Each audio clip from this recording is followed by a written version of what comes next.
Welcome back to the C Show. I'm Charlie. I'm Connor. I'm Jared. We start off Dynamite on the 1st of April. No, this is not an April Fool's joke. We're starting off with the contract signing Kenny Omega versus MJF. But first, big pyro for Chris Jericho. I agree with most of the things that I saw online where it was like WWE fans are disappointed Jericho didn't sign with the WWE, and AEW fans are disappointed Jericho didn't sign with the WWE. Chris Jericho can eat shit. Fozzy sucks. Mm-hmm. Never been a fan. Always thought he was a prick. Probably a creep. You know, alleged creep. I hope that he gets hurt crazy style. And I don't say that about anybody. I really don't like him. No. That's like pretty wild. And like, I don't actually wish that on him, but like if he took a little ankle twist, I'd be like, nah. I hope he gets body switched with Darby Allin and has to take Darby Allin bumps. That would be really funny. Which is the same thing as wishing death on someone, so but the long way. How does Chris Jericho and Darby Allin, how do they switch bodies? What's the fantasy scenario? Freaky Friday style. Fortune cookie. Fortune cookie, okay. I think they kiss in the rain, and then a lightning strike hits, and then they switch bodies. In what city are they meet up in and they're, embrace? What's the tallest building in America for Darby to jump off of? Sears Tower? I believe it is the Freedom Tower, the One World Trade Center, right? I literally have no idea, but I'm saying I don't know. Wasn't should it be always the one in Chicago? I don't keep that information in my head for some reason. I know Darby nerd. does. Darby's like, what's the biggest? Any town he goes into, what's the biggest thing I can jump off of in this town? He's definitely jumping off of the bean in Chicago, that's for sure. Yeah, so my theory around it was I was reading in the news that the understanding was that Jericho was injured and his AEW contract was extended because of that injury time. They were like, hey, you're not wrestling for us. We're paying you. Contract shenanigans, back end stuff. My viewing of it is AEW came to him with better money, with either better money or better creative. I don't think it's as much money as Shad Khan has. I don't think it's the better money. I think they offered equal amounts of money to the WWE. Like they matched it or like 10%, 20%, whatever. But I think they had better creative. If you look at AJ Styles, you look at John Cena, how they went out. If Chris wants to go on his retirement run here, I think AEW gives him a better platform for that than WWE and getting choked out at a random pay-per-view in Saudi Arabia by Gunther. Yeah, if I had to bet, WWE might have been a little more, but again, money? A little more money. But again, I think he definitely gets way more control over what he does in AEW. Yes. And again, I had read the same thing, that his contract was extended, so there was never really a period of extended isn't the right word. You think contract extension? He signed it. Again, it was kind of like laid away. I know they've done that with a handful of superstars. Yeah. Back when we covered WWE, people were like, "This guy's definitely coming," and it would be like, "Well, he was injured for 3 months, so he's got 3 months on the back end." Yeah, and apparently they do pay them in the meantime, which is awesome. Like that's super cool by them. That's like, what Dr. Britt Baker, DMD, that's what she's up to right now. She's recovering. She's been out for a while, but she's getting paid. So yeah, so that's awesome for AEW to do. Jericho definitely has more control over what's going to happen with his story and all going forward. I hope it's like Darby Allin and an Ante just both a live match. What did WWE allow him to look this insane? Was he always looking like a complete nut job? I haven't seen him since he looked like normal. Oh, true. You probably. I was shocked. Yeah, you definitely weren't watching when he was doing like the whole list bit with Kevin Owens. You're like, on the list. You just made the list. You just made the list. Because why does he look like a comedy fighting guy now? Because he's just old. He's off the juice. So he's gotten fat in different he's like spots that he wasn't 45. before. He's off the juice allegedly. I remember not liking him. In kayfabe. I never liked him for anything ever. Expand on this, Jared, because this is what I want to hear a little bit more of. I think he was definitely a heel when I was aware of him. Jericho is one of the names that I remember from when I wasn't allowed to watch wrestling. It was like The Rock, Chris Jericho, CM Punk. Those were like the names that I knew. I mean, I know he was pushed really hard, and I know he was supposed to be like amazing. I don't remember like who he was going up against or So like no, the he did a lot context. of big stuff when he came over, like To he was AEW? no to WW, because originally he was in WCW, Correct. and then jumped over to WWE. When he did that, that was when it was the Y2 Jericho Y2J. bit. But like he won the Undisputed Championship. Like he beat, I want to say it was Stone Cold and Triple H in one night on 2 matches to unify the titles. The titles, like, they always pushed him big. Yeah, if you beat Stone Cold when I was like 10 years old, I definitely would hate you. Yeah. Right. And he was always like a little edgy, like, right. Like on TV, he was calling people ass clowns and things like that. Like he was always giving Stephanie McMahon a hard time about something else. Always like a little like tongue in cheek, like, So I never liked him as a person, like very good wrestler. Never liked him as a person or a character, however you want to put that. Poe, please stop hitting the enter button 85 times. Yeah. So I hope he goes out as old and quiet as he looks. Okay. Might be old Yeller time. Allegedly. Jericho says, AEW, I'm home. An emphatic opening. Jericho celebrates with his family ringside. But, C is not only for Connor, it's not only for Charlie. It also stands for Chris in some scenarios, because this is the C Show.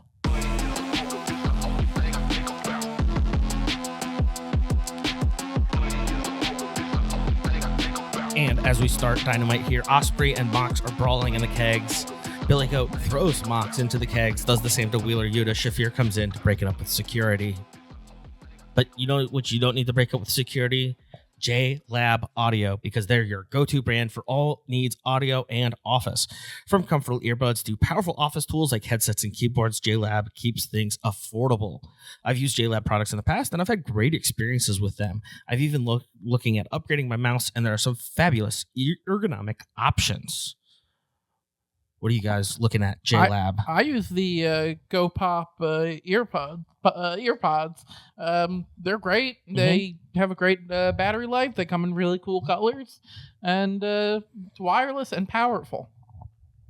I personally have been looking to upgrade my gaming headset, and I've also heard really good things about, because there's a big movement now where more people are doing instead of like over-ear headphones, like pods for like streaming and stuff. Apparently it's like better for conversation sometimes, apparently, but so I don't know. So I'm thinking, especially if I'm going to do more streaming of watching you guys, have you guys watch me crawl through Apex Ranked.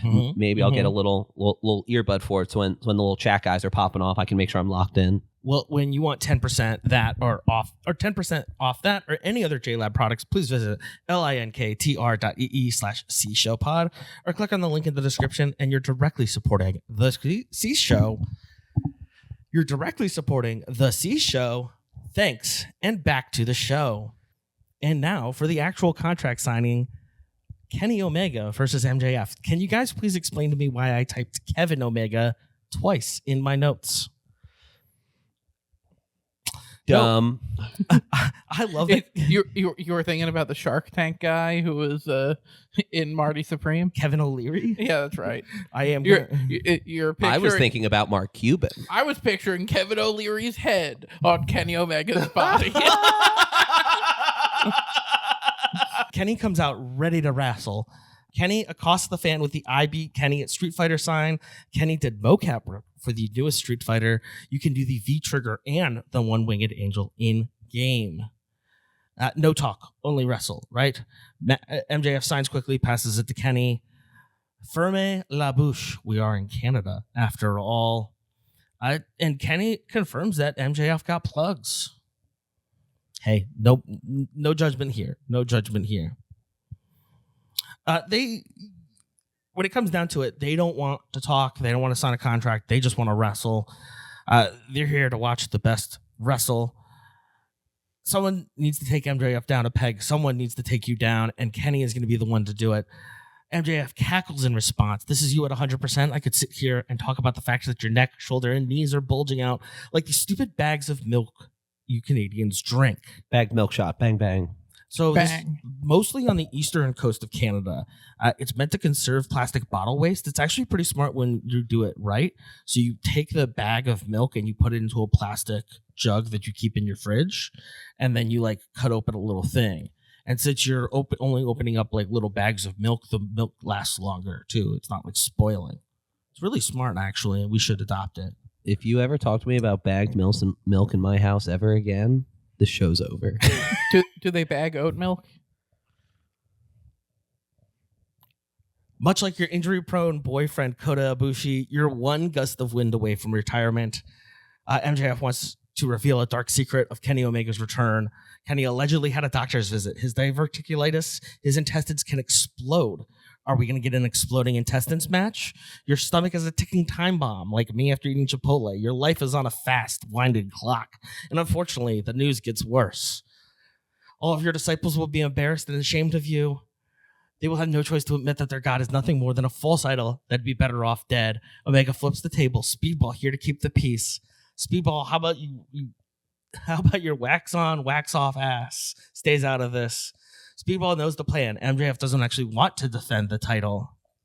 He wants to create animosity, violence, to create a disqualification, call off the match. I will throw in real quick. We did talk about last week how I thought MJF would do something to try. But again, they specified on commentary, if you heard, that if Omega attacks him, there will be no match. But if he attacked Omega, he would have to relinquish the title. So there was an extra, because they never said that before. And part of me last week was like, well, he could just hit him and it's physicality, no match. So whichever one of you AEW downloads has to listen to this, I appreciate you. Good storytelling. Good storytelling. This is cute. The Canadian comrades, you want me in the main event? You got it? This country is a dump. I hail from the only country that matters, the United States of America. You're not just wrestling MJF, you're wrestling an American hero. MJF kills it once again, just on a tear. I was watching the Games with Names episode MJF did with Julian Edelman. Really, I've seen clips. I'm definitely going to watch the whole really thing. solid interview. MJF comes to it very composed. When they do word association, he specifically says about the Iron Sheik, the word jabroni comes to mind. So he doesn't call the Iron Sheik a jabroni. He says that the word jabroni reminds him of the Iron Sheik. How smart is that? How clever is that? When's his next interview coming out? You know, the one. Oh, the Adam Friedland show? I hope it's as soon as you're listening to this podcast, folks. I hope that you're watching the Adam Friedland interview with MJF. That's going to be so good. Oh my gosh. Speaking of really good, the Demand, Ricochet, Bishop Khan, Toa Leona face off against Brody King, Kenny Omega, and Jungle Jack Perry. If we're talking about demands, I demand Ricochet donate at least $5,000 to the National MS Society. Ricochet, the ball is in your court. Your guys' moves of the match. For me, I put it as the rugby style scrum triple suplex. Yeah, that's exactly how I put it too. And again, because and it's funny, I'll talk about it later. We get another triple suplex spot later, which is dumb. But because they were literally driving back and forth into each other, and it ends up being King, Omega, and Perry that pull off the suplexes. And then the other one besides that is Brody crossboding Leona over the guardrail through the timekeeper's table. God. What's Big E say? That's some big burly, big meaty men swinging, or however he put God. What's the recipe this week? Oh, lasagna. Sorry, I had to show Connor that he took an extra move of the match, as he always feels entitled to. I guess that's a benefit of having your initial in the show's name or whatever. You get one move of the match per show you watch that weekend. I'll have you know that would be 2 then, but I'm only going to do 1 because I'm considerate. Nice of you, Jared. I would like to say it was very funny how before let's see here, before Kenny gets into the scrum to complete it, he goes up to the Demand and just gives every single one of them a nice gentle overhand slam on their back. Nice. before joining it. Like, they're all free back to me. Let's just give them one little one, and then we'll join. Just a nice little pop to the back. After Brody and Leona go over the barricade through the timekeeper's table, Ricochet vertigo slam, Omega kicks out. Ricochet gets a hold of the national title. Distracted, Omega nearly gets the one-winged angel, but Omega, bang, V-trigger, one-winged angel, pinned to win, 1, 2, 3. Standing by is Willow Nightingale. She's still the TBS champion, and she's got an open challenge on TNT tomorrow, though. She wants to wrestle the best, the very best. Renee is with Christian and Cage backstage. Things have been intense, to say the least. They're here to take out FTR, and Cage nearly obliterates Renee with the chair. So literally Edge is like, and we're gonna take care of anyone who gets in our way. And literally Cage starts picking up the chair, and he's like, no. She's not in our way. He literally goes, and as they're walking away, he just keeps going, Renee. You're gonna hit Renee? Really? Really? You're gonna have Jon Moxley beat you crazy style in the parking lot? After the break, Christian and Cage bust into FTR's locker room, but only find RPG Vice, what a day for acronyms, who would only take a message for them. Cage decides, well, they're in the way. They attack and see that they get the message. Next up, Will Ospreay faces off against the bastard Pac. What a start. It was a little scary at the beginning because Pac runs up behind the ramp, attacks Will, brainbuster on the ramp. Medical staff comes out to check on Ospreay. Oh, really? Fell for that? Fell for that? I don't know. It was only one of 4 hot starts they did the entire night. Like I usually don't complain this much, but again, there will be like 2 or 3 more times you'll hear me talk about them doing hot starts. Right, we get another triple suplex. But yeah, you got worked, brother. Oh, it happens. If I can jump into my move of the match, unless Jared, do you want to make sure you get yours first before I deign to open my mouth? Yeah, you know what? And I'm gonna do 2 of them just because. I'm the star of the show over here. He did his homework. Let's see here. Will catches Pac on Pac's flip over the top of the rope and then transitions him into some crazy style slam. That was the technical term, Connor. Shut up. And then Will landing on his feet unharmed after the Hurricane Rana off the top rope by Pac. Super cool spot. That was fantastic. You know what? No, that was fantastic. For me, I always love Pac doing the moonsault into the spinning DDT, and then I got to shout out Ospreay for the pop-up power bomb, and then hold him for the Styles Clash. Love the Styles Clash. Underutilized. Pac brings him back after Ospreay almost breaks the hold, but Will the Thrill rolls him up for the pin. 1, 2, 3. Holy cow. Pac attacks after the bell rings.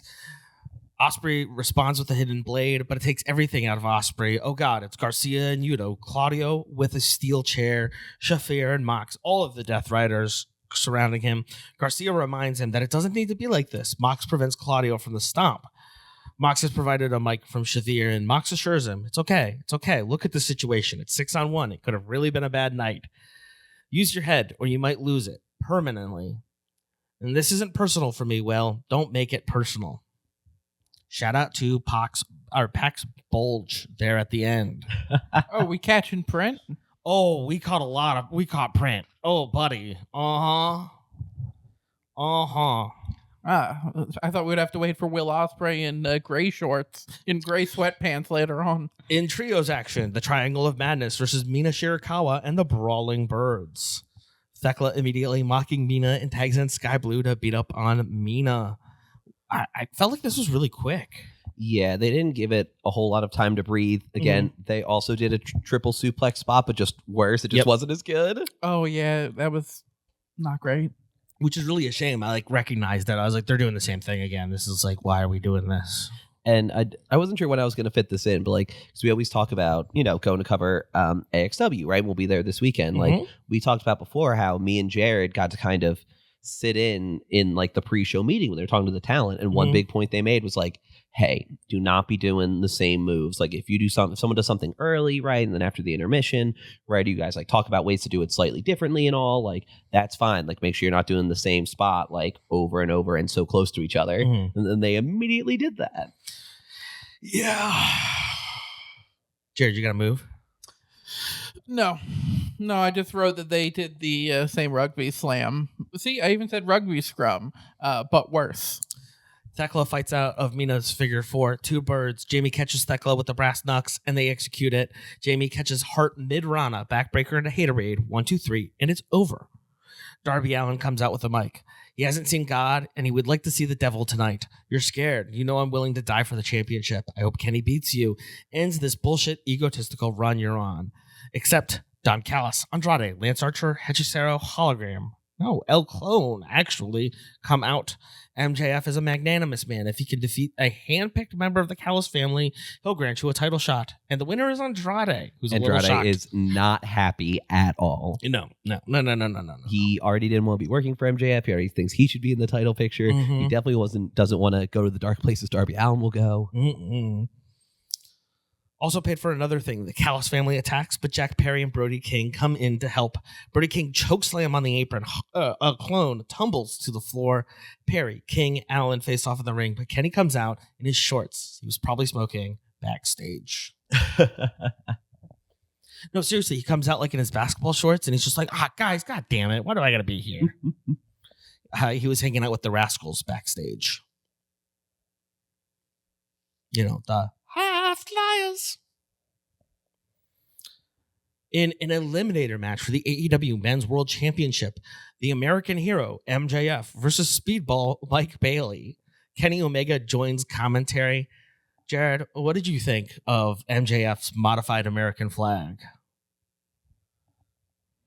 I'm not sure I picked up on it. So in MJF's intro, right, when he faces hard cam and he puts his arms out, right, the big banner drops and it says MJF and it's got the tartan print on it.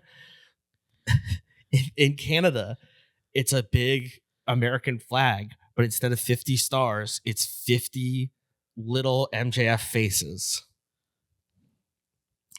Hey, I'm not normally one for American iconography anyway, so I got no issue with this.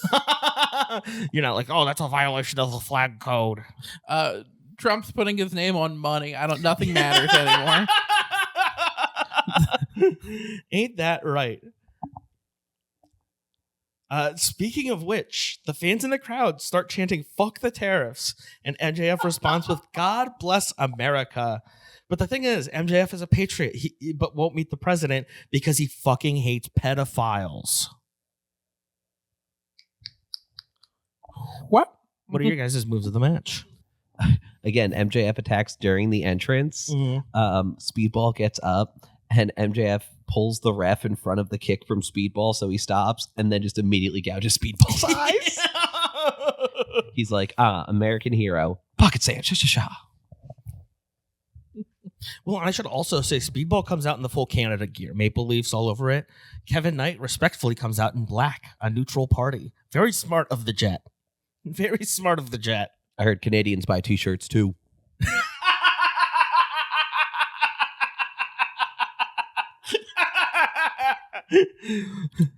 That's a good one.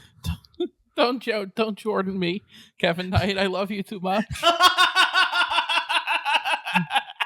Yeah, neutral's not bad. I'll take it. Yeah, Switzerland, chocolate, cuckoo clocks. Yeah, so is there no...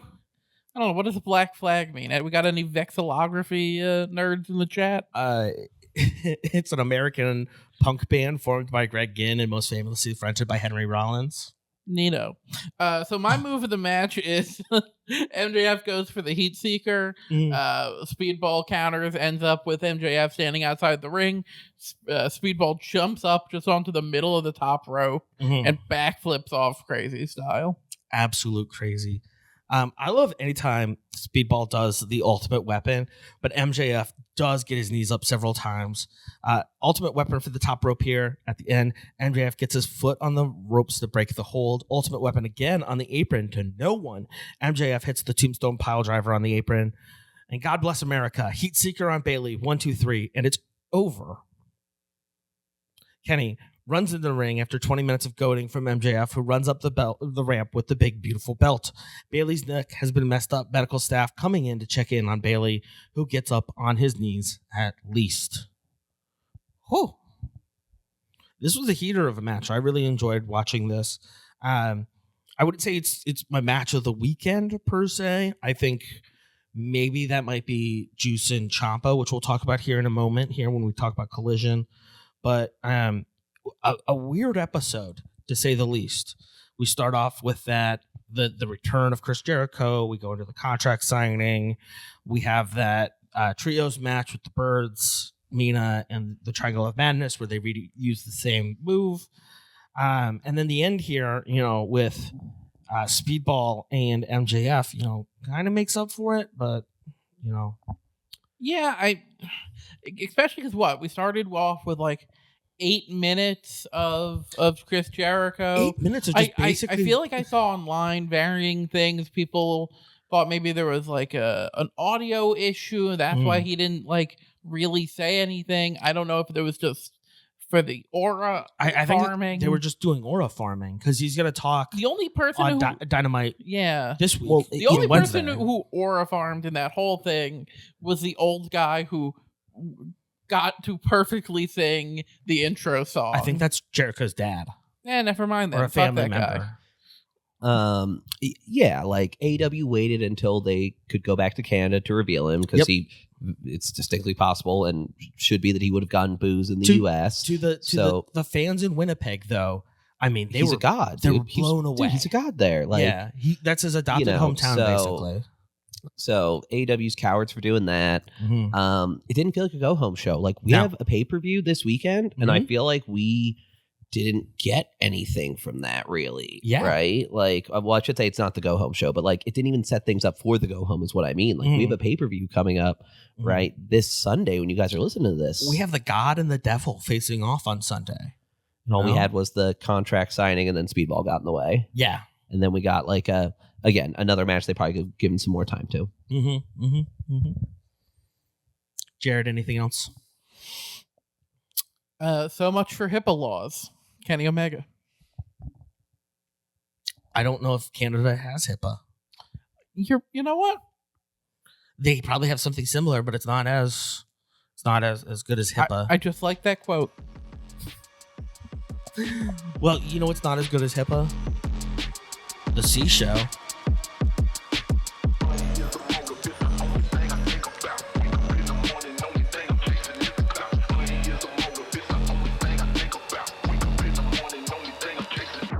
Welcome back to the C Show. We're talking Collision on April the 2nd. Again, Collision was on Thursday of last week because of basketball. In the Continental Championship Eliminator match, Jon Moxley versus Anthony Bowens. Hook is setting Anthony Bowens to get the most out of him. He wants to see if Bowens is a killer, and this is the best way to do it. Send him against Jon Moxley. Your guys' move of the match. They really let Bowens do more than I thought that they would here. He got some good stuff and I loved it. Like my favorite, it wasn't anything like super impressive, but like Bowens hits Mox with like a couple punch combo and Mox does like the whoa and just like swings at air and falls down. Like again, way to make Bowens look strong. It was something super easy and right, Mox is tough. Like I just really liked that. Again, wasn't visually impressive, but from the storytelling, from everything, I was worried they were going to squish Bowens and just call it a day. I love that he got some burn here. Yeah, I mean, my move of the match is when Bowens runs at Mox in the corner, and then Mox lifts his legs for a big kick, but Bowens swings his legs around, so Mox is just sitting on the middle turnbuckle backwards, and then he gets a nice enziguri to the back of his head, and then reinverts him for a DDT. Yeah, I want to just echo on that point that you were making, Connor, that it wasn't just a squash match for Moxley. They really let Bowens do a lot here. Bowens and Max Caster, who were formerly the Acclaimed, made up. They squashed their beef, their feud, in an independent wrestling show over the weekend. Wrestling WPX, I think it is. But they squashed their beef there. I think Caster's AEW deal is going to be expiring soon. I did see online people were conjecturing that they squashed the beef and now Caster is off to WWE. What a shame. Bowens pin reversed into a chokehold Bulldog cinched in. Bowens attempts to reach for the rope, but Mox pulls him up. Death Rider 1, 2, 3. It's over. Ospreay attacks with the hidden blade after the match. Goes to grab a chair. Pac and Garcia come in to grab Mox. Oi, oi, John Bowie. It's hard to take it, but this isn't personal. Don't go anywhere, you sloppy bitch. He holds up the belt. Aren't you forgetting something? I'm done hearing anything from your mouth, and I just want your neck, you little bleep. How about we make a little change, lad? I can do a lot of bloody damage in 20 minutes, so Mox, put the title on the line, you little bitch. I think we're going to get another time limit draw. Like, I know we'll get to it later, and I'm jumping the gun big style, but just like, so I love the idea of putting the title on the line and the no interference, but just like, there's still so much more to pull from this, man. Wasn't it already a title match, Jared? Is that what your question was? No, I'm. This is not a eliminator. I thought this was actually a full 60-minute title match. So it's only a 20-minute time because it's the Continental title. Like, remember the pay-per-view where he took on Shibata, the first one? Yeah. Because since a Continental title is only the 20-minute time limit. I think technically for the title match in the championship, there is no time limit. Yeah, wasn't that the whole thing they were talking about the last pay-per-view? But they're like, we want to see what they can do with 60 minutes. It was specified that there was no time because they already went to a draw at the pay-per-view before that. I thought that was the rule. I didn't know that was an exception. Okay. Backstage, the Don Callis family, Okada, Andrade, Davis. Okada wants revenge for what happened to Kyle. He cares about Kyle. Unlike Takeshita, you have a better tag team partner than Takeshita. You have Andrade. Tonight you fight for Kyle Fletcher. Okada will be watching closely. Fletcher was injured and will be out for a minute. And so it'll be interesting to see how the Callis family moves forward here. As we move back to the ring, tag team action, the Divine Dominion, Megan Bayne and Lena Cross versus Kristara and Ava Lawless. The Divine Dominion bonk Kristara and Lawless before the fallaway slam and then throw them together. Kristara attempts to break up the Divine Intervention, gets kicked mid-German suplex. The Dominion pull off the Divine Intervention anyways. 1, 2, 3, and it's over. Moxley responds to Ospreay backstage. You surprised Will wants the Continental Championship. It's the ultimate form of competition, the highest stakes in the game. It's not something you do unless you're 100% into it. What we're about is keeping the sport pure, not about letting delusional people be delusional. They'll find out what they need to find out in due time. With the Continental Championship on the line, expect no mercy. The funny thing is, I don't have to beat Will Ospreay. He'll beat himself. Elsewhere, backstage, exciting news. The Hurt Syndicate are back. An official announcement. Your eyes do not deceive you in the market for new talent.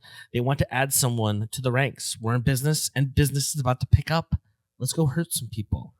So what? That's two different factions now, kind of just openly recruiting. The Ops and the Hurt Syndicate. Right. That's just very interesting. Again, a lot you can kind of pull on there. Will they be pulling for the same guys? Will it come down where they'll both be like, well, we're looking for members, right? So like they're going to battle out for the, who's left. Then the Don Callis family's always pulling more members. It's another chance for people to defect and switch sides. I'm very excited for them to be back. A good showing, so you can be the centerpiece in the fight for. They both want him. Speaking about wanting cool stuff, are you guys tired of paying outrageous fees and markups on tickets?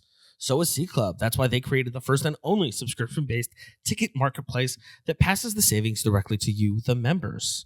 C Club was built by industry experts with decades of ticketing experience. They've seen firsthand how traditional ticketing platforms prioritize profits over fans. Unlike other platforms, they don't believe in hidden costs. What you see is what you get, and what you get is a better deal. They offer the same exact tickets as their competitors, but for up to 35% less because they've unlimited unnecessary markups and fees that other platforms thrive on. Instead, they charge a low-cost annual membership fee, their only source of revenue, giving you access to tickets at unbeatable prices all year round. What events would you guys want to go to this summer? Look, I'm ready to be hurt by the Sixers again. It's almost playoff basketball time. I'm ready to be hurt again. Paul George is back from his self-medicating suspension. Joel Embiid's knees might be okay. Maxi's on the way. It's 10-9-8 time, baby. 7-6. Shouldn't have traded Jared. Shouldn't have traded Jared McCain, but that's beside should the not point. have. Absolutely not. I'm big mad about that. I'm so mad. Still furious. So on that basis, I'll be setting out the Sixers playoff games. Get access now to hundreds of thousands of events across the country by visiting linktr.ee/cshowpod or click on the link in the description. Probably a lot easier to get tickets with no fees, no markups, and just pure access to the events you love. And speaking of events we love, what about the TBS Championship Open Challenge Willow Nightingale versus Hikaru Shida? Shida's back. I'm more excited about this than Chris Jericho. I actually didn't even know that she was here before. She's someone that I had literally not heard of. So like as they were telling me that she was like former women's world title holder, and then like obviously as the match went, I'm like three-time I'm like AEW women's I'm like, world oh title yeah, holder. she belongs. She cooks. Mhm. Like I was like, glad you're back. You come out with a kendo stick, I automatically love you. Willow extends the hand of sportsmanship. Shida was out for nearly 500 days. Your guys' move of the match.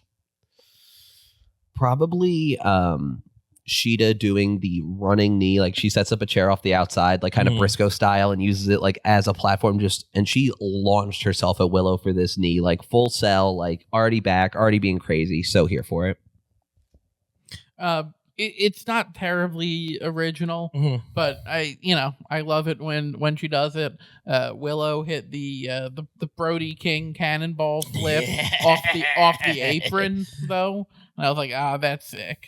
I loved Shida's knee drop from the top into Willow hitting a Death Valley driver. Shida hits a lariat. Willow counter into pin. 1, 2, 3. Willow retains with a smile.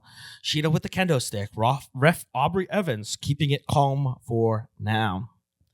Next up, FTR with Stokely and AEW Security versus Mo Jabari and London Lightning. Dax has diaper butt. The shorts didn't fit him right. He has some sagging in the back. Hardcore diaper butt. Listen, what I want to, before you guys get into your moves of the match, I just want to say that it was really impressive how FTR let Jabari and London get over in little ways. Especially Dax. Dax was really selling. And then into the finale, I loved the finale here. But please tell me your guys' moves of the match. No, I will also be talking about the finale because it goes directly back to something ingrained in my brain. So I'm going to let Jared go first. Possum mode. So Mo Jabari tags in after London Lightning takes out FTR. And Jabari's just standing there, and he's like, what's going on? What's going on? Okay, I guess I will flip over Dax, and I will try to pin him. So as this was happening, I literally was having flashbacks to SmackDown versus Raw. It was 2006 they introduced it, where they had this horrible mechanic that I hated, where a person could play possum and do like a surprise roll up. So like if you're already hurt, a roll up will usually pin you because it's supposed to be like an element of surprise. So people would just cheese it so hard all the time, the playing possum surprise roll up. So when FTR played possum and then hit the shatter machine, I was just screaming SmackDown versus Raw for no good reason. It's a trap. It's a trap for the shatter machine. Cash, baseball slide to London Lightning in the corner. That was good. But what's even better, it's Christian and Cope. They dispatch security, attack FTR, elevated DDT, impaler by Cope, setting Cash up in the concerto. It's Christian's turn. Stokely grabs the chair and security attacks. Christian hits the unprettier and a spear by Cope. Christian wants Stoke arrested, and a security staff member gets the concerto from Christian. The Brawling Birds and Mina Shirakawa with Lexi Nair. Perhaps the Lovebirds. When we brawl, we bloody brawl. Windsor, the New Japan Strong Style champion. Jamie Hayter wants a title belt too. Challenges Thekla. For someone so small, you have an awfully big mouth. Mina cautions her. Don't just beat her. Beat the piss out of her. Next up, we've got Juice Robinson with Ace Austin versus Tommaso Ciampa. Jolt and Juice for Jumpin' Joliet. Your guys' moves of the match. Very simple move early I loved. Side Russian leg sweep. Right? Basically, like you got your arm around someone's shoulder, you wrap one leg around theirs, and you just fall straight back and just say, forget about it. Forget about it. So Juice did that into a senton. And then when Ciampa just spits in Juice's face and then bounces him off the announce table, I was laughing so hard. I just want to say, for that senton, like that was the most devastating looking senton I've ever seen, And that includes like Mark Davis hitting one, every time. Yeah. But when Juice Robinson, he jumped up so high, Mhm. and then he turns and he goes, "You like that, Shivani?" Which is so good. Ciampa bit his nose though, and that was wild. Juice also, like when he swung himself over the ropes, Mhm. he made like a swing. Yeah. I would watch Juice Rock. Like, I think this is the first time I've ever seen a solo match. He's been in and out and doing tag team stuff. Yeah. Yeah, I've never seen a solo match of him, and I'm in love. You guys want to hear some good news about the Bang Bang Gang as well? Yes. Colton Gunn is cleared to return to in-ring action. So both of the Gunn brothers, Colton and Austin, shall be returning soon. Also, Ciampa stole MJF's finisher.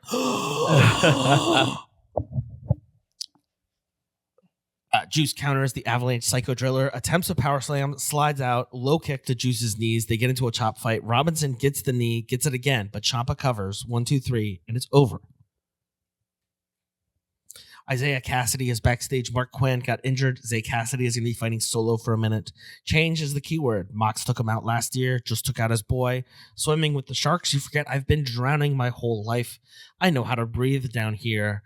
I'm going to eat because I've been starving for an opportunity. Darby Allin has to beat Andrade. This is the best version he's ever been. MJF will give him a title match. Kenny will honor it. Brody King and Jack Perry enter. Brody mentions how they've taken years off of each other's lives. Perry says, "You set me on fire."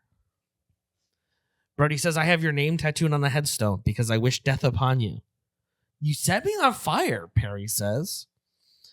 Allen responds, "We all hate the Don Callis family. We could set aside our beefs for one night." Brody barks at the camera. And as Brody and Allen leaves, Jack looks at the camera one last time. "He set me on fire." So what do you think Jack Perry has against Darby Allin? Set him on fire, dude. You know about the rule of three in comedy? Yeah, I loved how they did that. The rule of three is you want to typically keep it to like 1, 2, 3. And if you note there, Jack Perry said that 3 times. I never knew that. Really? You never knew that? No.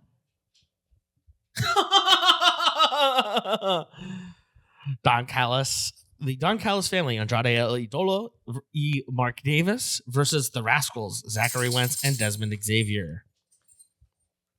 Davis does the run the jewels hand sign on the ramp. Don hates being in his hometown. Me too, Don Callis. Me too. A universal experience.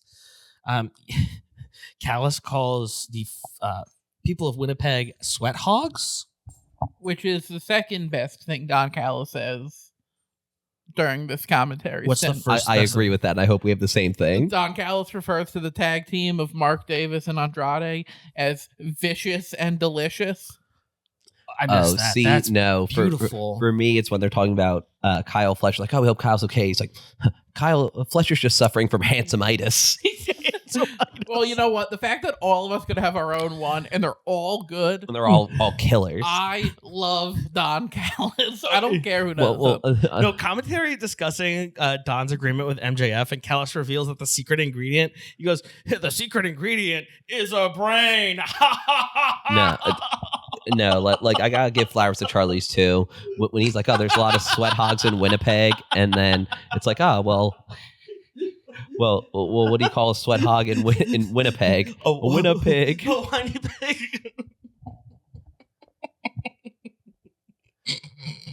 I think commentary was better than the match. It was a great match too. I just think the commentary was just heaters the whole time. Vicious and delicious. Heaters. Vicious and delicious. Ooh. Yeah, and so when Callis provides that update on Fletcher, he's suffering from handsomeitis. Callis does mention he has a medical degree. Andrade does find a sweat hog to take a picture with. Callis theorizes that she's not actually from Winnipeg, but an intruder, an outsider. Holy cow.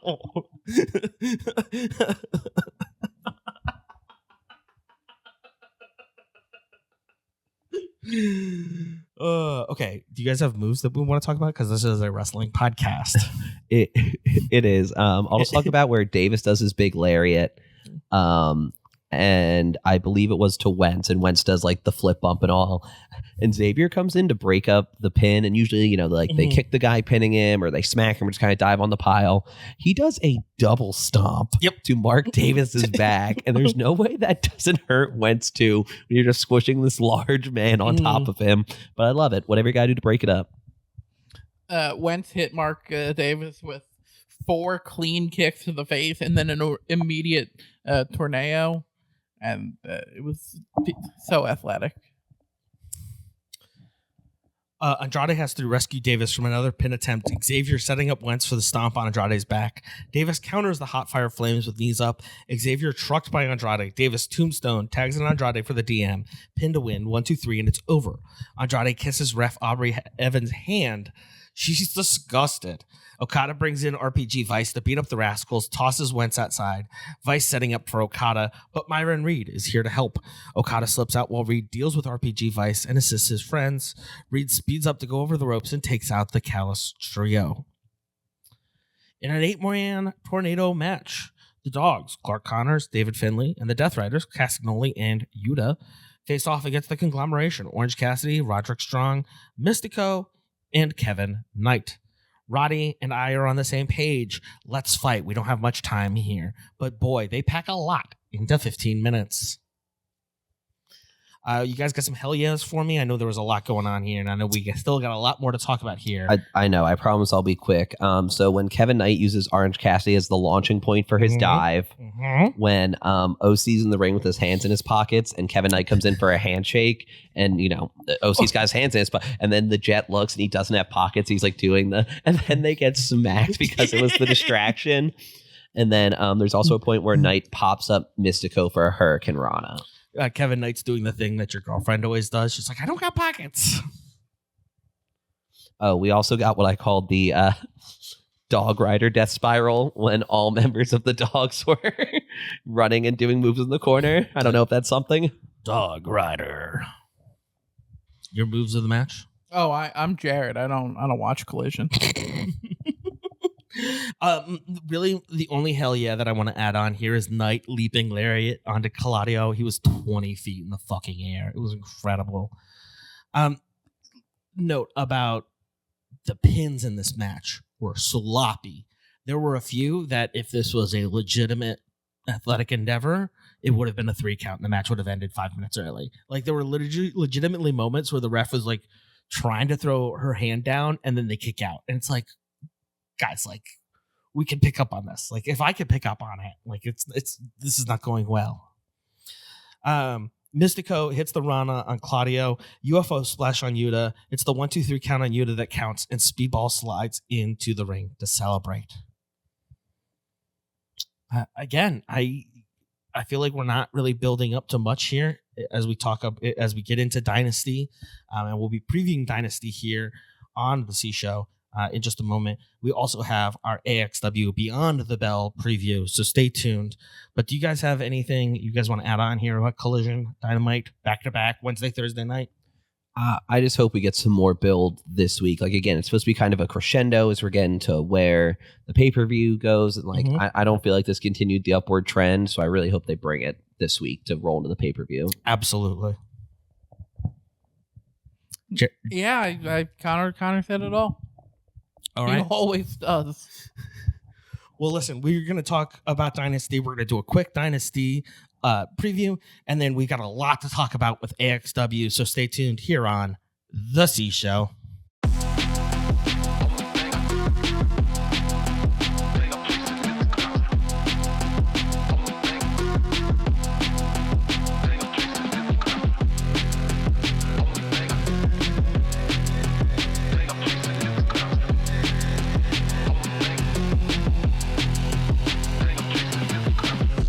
Welcome back to the C Show. We're going to wrap up here, talk quickly about AEW Dynasty, the matches that are currently on the card.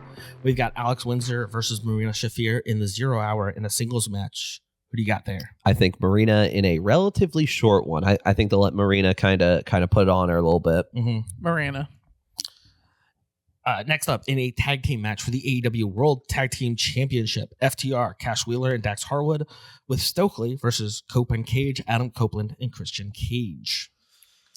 I don't want Connor to answer this question because I think he just knows how this wrestling thing works, and I don't want him to spoil it for me. All I'll say is this is definitely not the end of these two teams. That's all I'll say. Next up, in a singles match for the AEW Continental Championship, we've got Jon Moxley facing off against Will Ospreay. I said it earlier. They're definitely going to give us a time limit draw. Mm-hmm. Would not surprise me if they do a thing where they both bug out and they're like, we're just going to finish the match. But like, there's definitely going to be a moment, especially because they kind of set it up when it happened with Takeshita. Yep. And then people were mad. Like there was everyone being like, well, this is why Moxley's the ace, right? He has Takeshita hit his finisher, so the crowd still pops at the end. That was awesome. So I think they're going to hit the time limit. And it's either like they're going to keep brawling and they'll be torn apart and there'll be something else, or there's like, F it, we're going to let them finish. If you want to hear something very nice about Will Ospreay and Alex Windsor, in fact, Will Ospreay will not be. Neither one of them will be performing at New Japan Pro Wrestling show on June 15th because they're getting married on that date. Oh hell yeah! Oh wow, good for them. Next up, in a singles match, Andrade El Idolo versus Darby Allin. If Allin wins, he gets a future AEW World Championship match. Do we think Darby pulls it out? I would love that. I honestly don't know how they're going to do this because like Darby can win and then Andrade can be mad at Don for putting him in this place, yada, yada, yada. Right. Like they can use it just to further like, all right, Andrade beats Darby. And then I'm sure Don Callis' family comes out and it's like, all right, are we going to kill Darby though? Like they can do this a lot of ways. I'm very excited. Have we used this analogy for Darby? That Simpsons episode where Homer takes up boxing because he just keeps taking punches to the head until the guy's too tired, until the opponent just is so exhausted that he just push him over, Homer. That he just push him falls over with the lightest tap. Because can Darby do that all the way to a championship? I think he's been doing that his entire career so far. Super cool. Next up, MJF versus Kenny Omega in a singles match for the MJF. I agree. I think MJF is keeping. I don't think it's that time yet. I think Kenny's gonna lose and then go back into a bigger thing with Swerve again. Hear me out. I think it's not the greatest booking, but I think because they're in Vancouver, they're in Canada, Kenny wins. He gets the belt. He holds it for a little bit. He holds it for like a couple of months. But this is going to be like his last time holding the belt. And it's going to be a goodbye tour for him, basically, with the belt. And then we're going to get some more action this summer, probably at All In, where we're going to see either Ospreay take the belt at All In London, have him have the belt for a couple of months. But I mean, we've got so much talent fighting for this title; it can really go a couple different ways. So they've got a couple different angles they can go with. So no matter what, you're going to get a good match out of this. And our last match on the card so far is Thekla versus Jamie Hayter in a singles match for the AEW Women's World Championship. Think there'll be a title change in this thing they cooked up 2 Thursdays before the pay-per-view? Nope. Same. I honestly feel like they're doing stuff that's supposed to be Tony and Thekla, and it's just like we have this stuff and we're gonna just slide people in, which kind of, I don't know. I don't feel great about it, but it is also, I like Jamie Hayter, so Haterade. Yeah, and I think after this one they'll kind of be able to set something. Like again, we are very much in the midst of. They lost Tony on the day of the show, whatever it was, just 2 weeks ago now. Yeah. So like, I'm sure whatever the next part of the program is already set, and they've kind of been able to tweak a little more. They got caught with their hands behind their back. It's like, and it is what it is. Like that's the business. I can easily forgive abrupt booking as long as in this pay-per-view as opposed to the last one, the matches themselves hold up. Yeah, I expect it to. I do. I will say this. Right now, we've got 5 matches on the main card. So I think we're getting out of it before midnight on a Sunday. So that I'm happy about. Then charge $10 less. Prorate me. Prorate me. So that'll be on Sunday, the 12th, AEW Dynasty in Vancouver, Canada. But here, closer to home, AXW Beyond the Bell at the historic Hamburg Field House. In the Recharge pre-show, we've got Chris Slade versus Danny Grandview with Maya Martinez. These are two names that I have not heard of. I did not get a lot of chance to look them up, but I feel like this is going to be an exciting match. Yeah, if it's as good as the opening Rumble was last time, like, and again, all the matches we saw last time, like, I have no doubt these guys will go and do the thing. First match on the card here that we've got is AXW Men's Tag Team Championship in a ladder match, a 3-way ladder match. Security Inc. versus Tremenda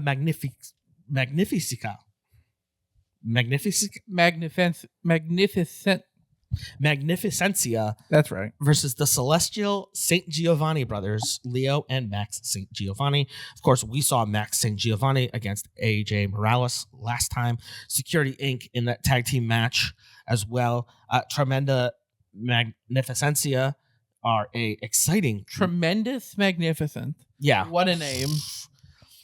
The AEW Men's Tag Team Championships the titles were stripped from Jack Vaughn and Dalton McKenzie due to lack of title defense. AXW contracts, that's not confusing at all, folks. AXW contracts state that you must defend your title within 60 days. Unfortunately, last Wednesday was 61 days since their last title defense. I wish we got to see the giant guy from last time climb a ladder. O'Shea Edwards? No. In the Security Inc. Yeah. Yeah. Well, guess what? Security Inc. is going to be in the ladder match. No, where the people they fought. Oh, yes. Okay. In a fatal 4-way, an update from the 3-way dance, Miles Hawkins versus Jarrett Diaz versus GKM versus AJ Morales.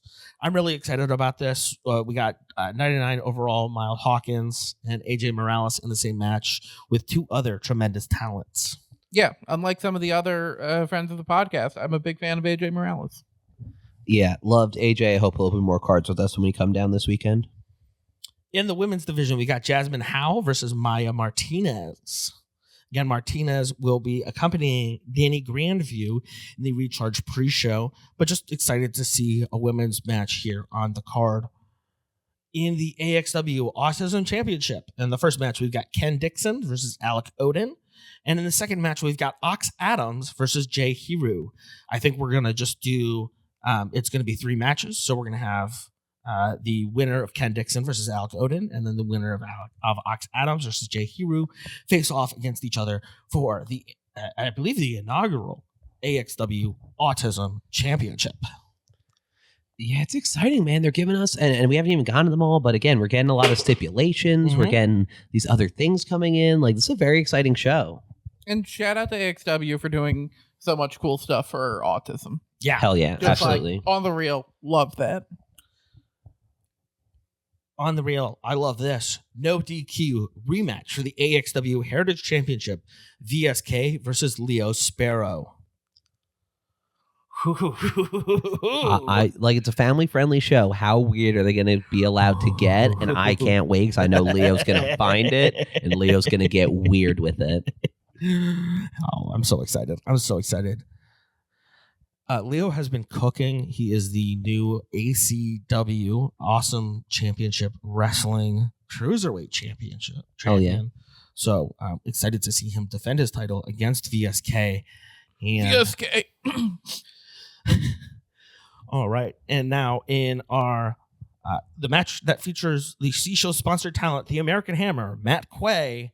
It's Matt Quay versus Tommy Vex. Let's go. Really excited to see Quay Hey. actually perform this week.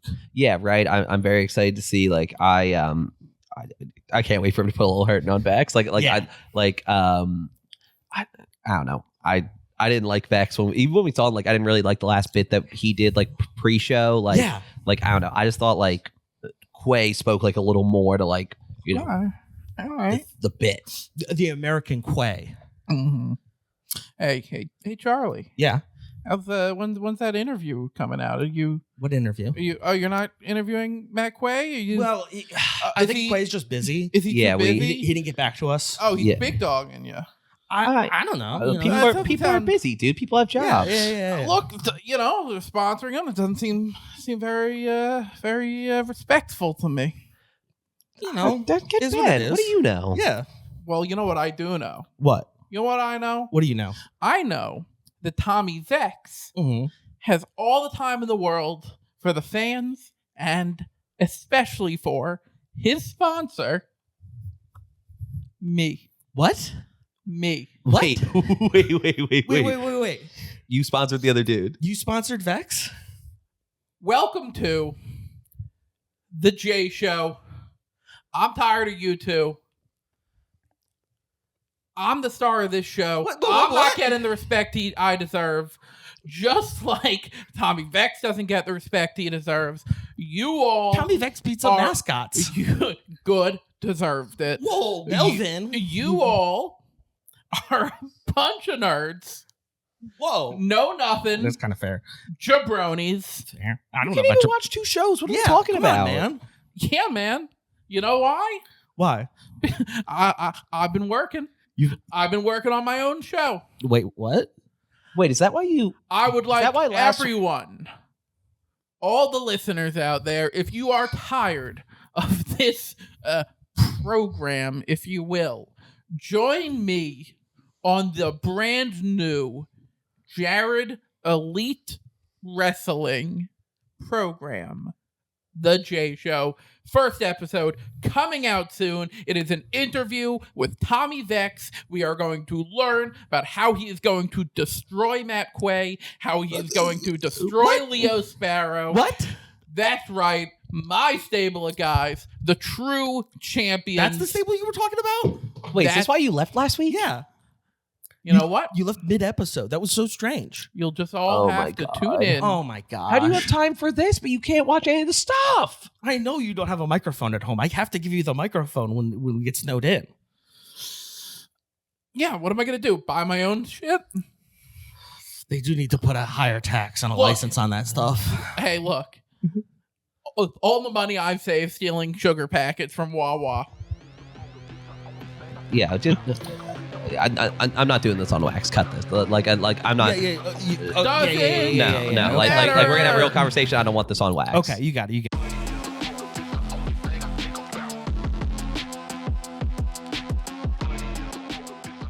Of course you like the C Show. Make sure to subscribe, rate, review, and share it with your friends. You can support the show directly at coffee.com/cshowpod. Follow us on social media. We're on Instagram, Blue Sky, Facebook, Twitch, and YouTube at C Show Pod. Have a question for the boys? Send an email, cshowpod@gmail.com. Thanks to our friends Amir, Patrick, and Justin for their assistance. The C Show is a production of 832 Media. Thanks again for tuning in, and we'll be back next week.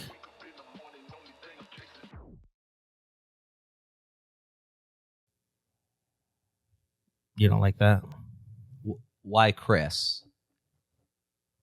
Chris Jericho. Chris Jericho. God, no, I'm just an idiot. I'm just a big dumb Oh, that's fuck. okay. That's You have okay. to keep in the part where I say I'm a big dumb fuck. No. Who is Chris?